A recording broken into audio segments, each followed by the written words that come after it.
Welcome to the Your Business on Purpose podcast, the ultimate resource for women business owners looking to confidently navigate their entrepreneurial journey while upholding their principles. I'm Dawnette Palmore, your host and fellow entrepreneur. Join me as we immerse ourselves in illuminating conversations with accomplished experts spanning various fields across the business spectrum. Together, we'll unearth strategic insights into seizing opportunities and ensuring that your business is equipped with the essential elements aligned with your purpose and values.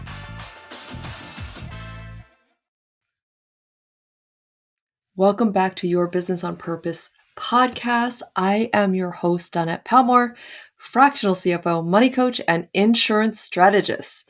This is not only the final episode of 2026, but it's also the final episode of our year-end series.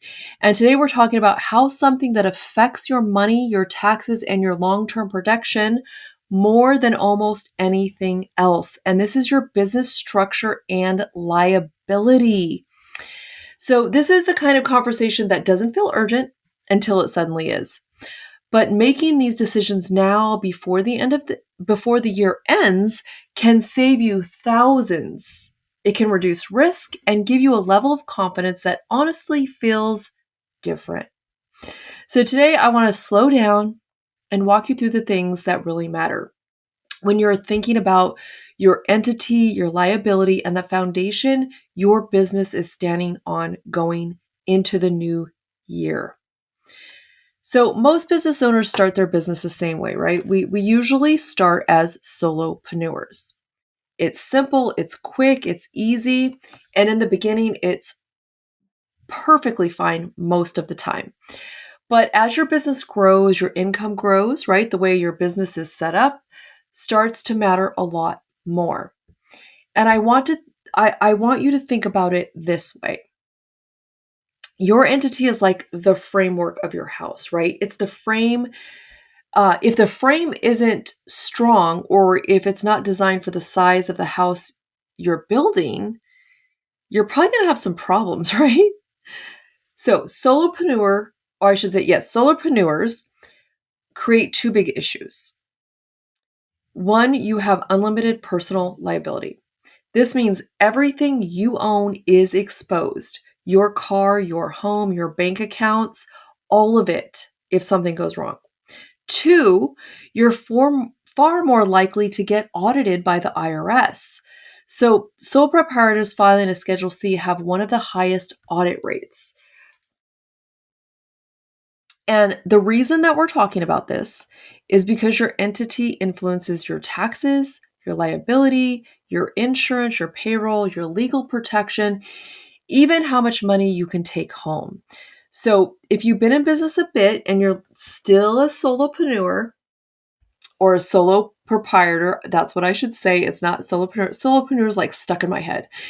It's sole proprietor. Excuse me. Hello. Okay.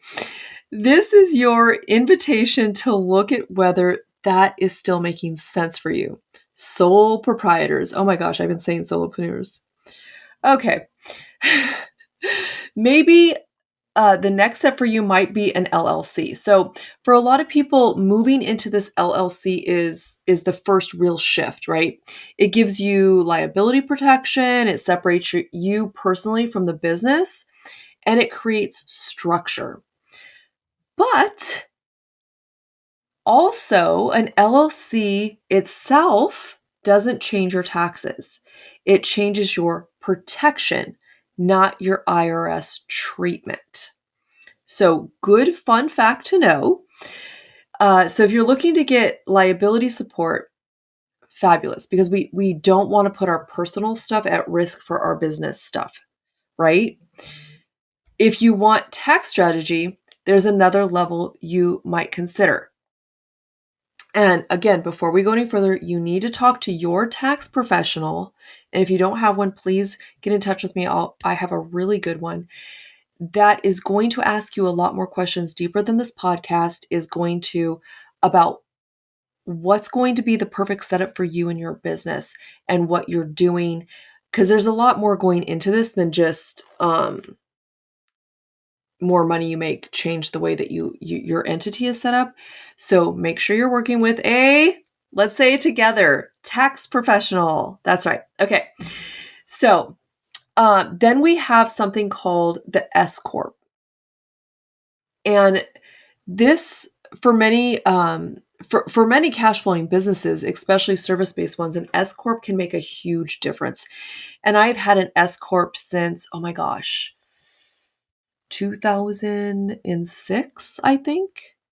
So almost 20, is that 20 years? Holy cow. Uh, so yes, I have a S Corp. I've had one for a very long time.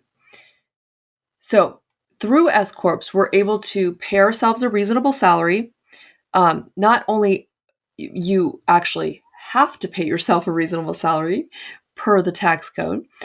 Take the rest is distribution. So you don't have to take, like, if you need $5,000, you don't need to take $5,000 in payroll. You could take $3,000 and then do a draw, or I'm sorry, a distribution. You can potentially reduce self-employment taxes, and there's other strategies you can put in place to do that as well.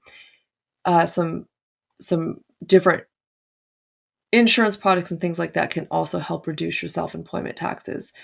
And you can create cleaner financial separation. And it protects you 100%. So, again, an S Corp is not for everyone. Make sure you talk to your tax professional about what is the best entity for you. Okay? So, S Corps again come with payroll requirements, right? You have documentation, you have compliance and certain responsibilities. So it is a tool, and like any tool, it works wonderfully and beautifully when it's for the right job. So what I want you to look at is, has your revenue increased this year? Have you become more consistent? Is your profit healthy? Are you planning for growth in the coming year? If the answer to these are yes, it may be time to have a conversation about whether the S Corp structure supports what and where you're going or not. And again, you need to talk with your tax professional so that you can make sure you are setting up your entity the way, the best way for you and what you're doing. And they're going to have the best answer for you regarding that. Another thing to think about is, what if you want to sell one day? So if exit is even a future possibility, and even if it's, someday down the road, this is why it's good to reflect, to reset, to really think about our goals and what we're trying to accomplish. You want to make sure that you are set up correctly.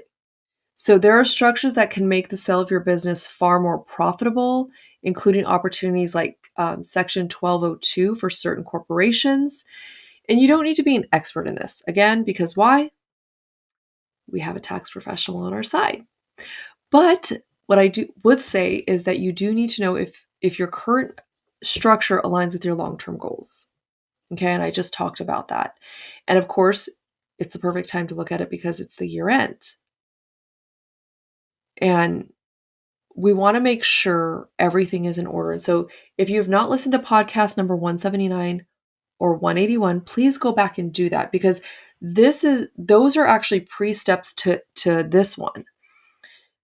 Because the CPA is going, or your tax professional is going to ask you a lot of questions. And if your books and your money's not in order, you're not going to be able to move into another entity type or structure if you can't answer specific questions. Like, they're not going to know if this is even for you.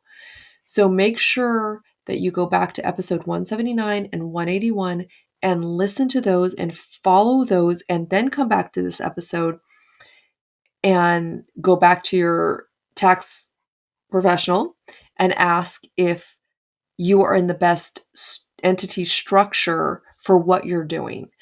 And this is also why it's good to have, wise counsel around you, people like a business coach, a fractional CFO, money coaches, insurance people, attorneys. This is why it's good to have all these people around, because they're going to help you grow And they're going to guide you in that growth and what that growth looks like and how to legally move through that growth that's going to be best for you. And making sure, again, as we talked about, crossing our T's and dotting our I's, they're going to make sure all that you're in compliance with everything so you don't get into any trouble with that. So let's talk also now about something a lot of people don't like to look at until the moment they actually need it. And by then, it's too late. So this is actually our liability. Your business again changes throughout the year. We've been talking about that. You take on new clients, you hire new contractors, you create new offers, travel more, buy new equipment, and maybe even increase your revenue substantially, right?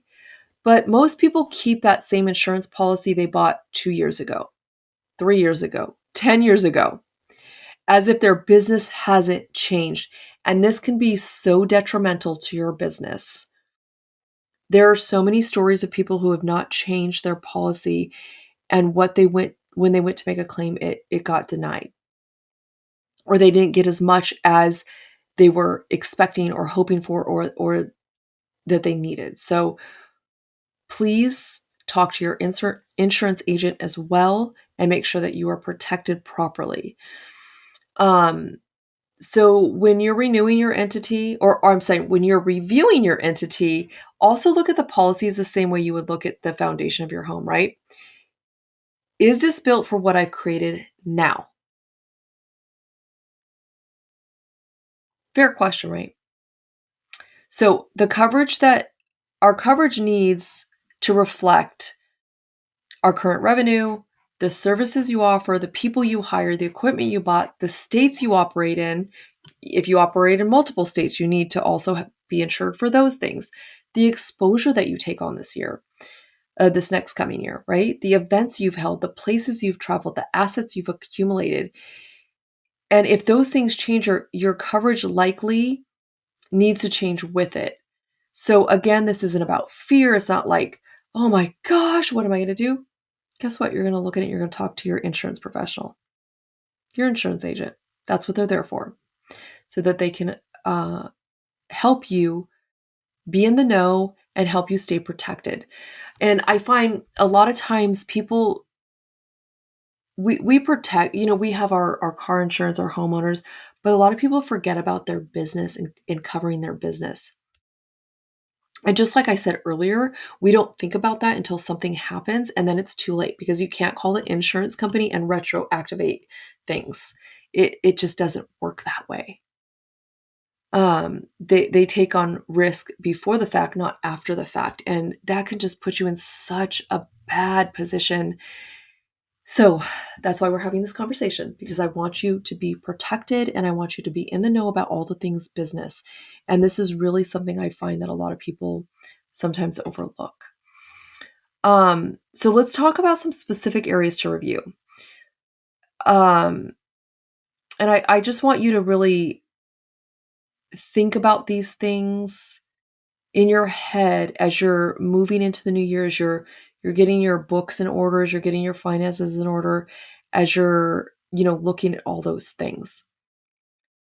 If you hire contractors, do you need to update your liability or workers' comp requirements? And again, you need to talk to your insurance broker. If you bought new equipment, is it listed anywhere? Is it covered for theft, breakage, travel? If your revenue increased, do your liability limits still make sense? If you added services or changed your business model, does your professional liability still apply? If you're traveling for business, are your retreats or rented spaces covered? If you're splitting time between home and office, do you have protection for both your business equipment and for your business equipment in both places? And if you're moving it back and forth, what about the places in between? And most people don't know the answer to these questions, and that's all okay, because that's why we're having this conversation, so that I can help you be in the know, so that again, you're protected, you're prepared, and you're talking to your wise counsel about these things so they can make sure that they get you what you need. Okay, so now I want to move into a part that's not really glamorous, but super important. Okay. And I can tell you, I've seen business relationships and I've seen friendships get ruined because of these things were not put in place. But I've also seen businesses saved because they did have them in place. So take a moment before the year ends to clean up your documentation, operating agreements, partnership terms, payroll files, contractor agreements, corporate minutes, W-9s, 1099 tracking, EIN information, proof of insurance, updated limits, and endorsements. And I know that sounds like a lot, but let me tell you, one, these little pieces save you hours of stress later. And they prevent the IRS issues, okay? And then they protect you legally and they make your business look and operate like a business. Okay, so I want to tell you two quick stories. One is I had clients that opened a business together or started a business together. I told them to put agreements in place. I suggested that they put agreements in place, a partnership agreement, what happens, all these agreements. They didn't do it. And things started getting messy because one was expecting something and the other one wasn't doing what the other expected and couldn't do what the other expected, but there was no agreement in place. So, they're trying to do this 50-50 business and one of them just can't give her 50%. So they were also very good friends. It ended up becoming messy. They had to split up, and it thank God they're still friends today. But it puts a little wrench in things, and it gets a little uncomfortable. And sometimes friendships don't recover from that. And then I've had a situation in another business that I had subcontractors. Now I'm in California, and this is before they changed the definition of a subcontractor and has this whole ABC thing now. But I had subcontractors and I had them sign agreements this legal agreement I had about what the relationship between us and them. And they had to have insurance, they had to do their own thing. And one day I get a letter from one of them that we no longer used. We didn't use their company anymore. And they were saying we think we were an employee. And we want to now sue you for all those taxes, all the stuff that goes with that. So having wise counsel, contacted my attorney, let them know what was going on. I showed her all the agreements, their initials, their insurance, all this stuff. And we sent them a letter and it cut it down, like it was done. It was over. So could you imagine if I didn't have that documentation, what that would have cost me, the headache, the stress, the money? Oh my goodness. I don't even want to think about it. So all that to say, please, please, please make sure that your documentation is in place and that it's correct and it's current. And even if you're best of friends, even if you're, whatever, please put agreements in place because, sometimes things get weird. People change, when we go through things, sometimes we don't act like ourselves. When we have the guidelines, when we have what we agreed to, and we have it all there, it makes the process so much smoother. So your entity, your insurance, your documentation, your protection, your numbers, right? Oh my gosh, it's a lot, but they're all connected and they all work in harmony together or against each other, depending on if we have them put in place or not. So when you're reviewing them together instead of in separate silos. You want to put these together, right?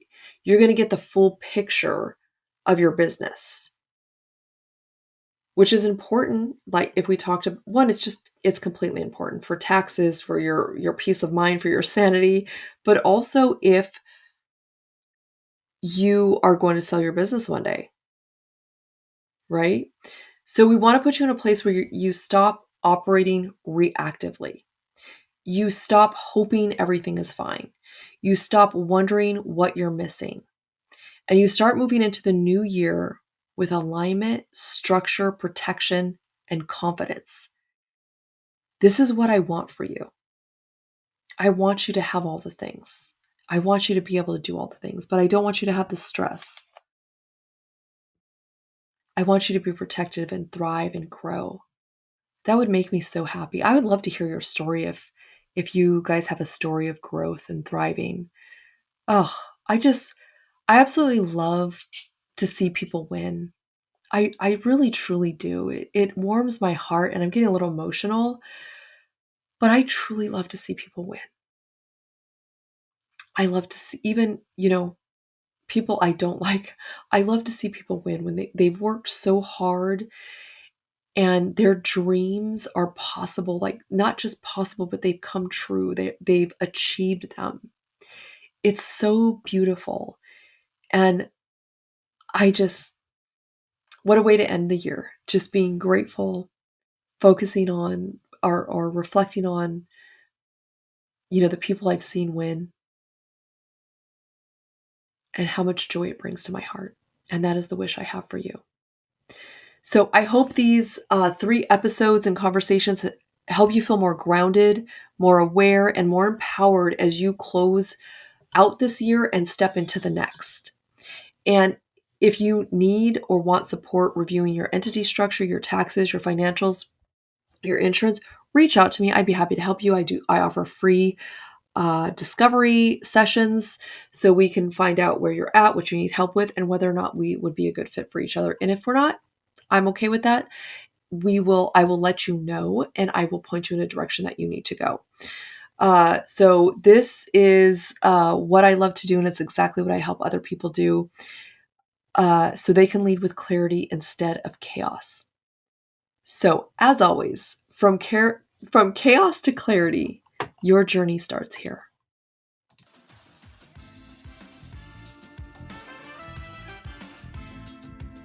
This podcast is dedicated to you and all the incredible women out there breaking chains, pushing through, and striving to make it all work. Your support truly means the world to me. Could you do me a favor? Be a gem and leave a review. It will help us reach even more women, making a bigger impact. Your feedback is invaluable, and I would genuinely appreciate it. Don't forget to hit that like button and subscribe, ensuring you never miss an episode. Until next week, live a purposeful life in both your business and your finances.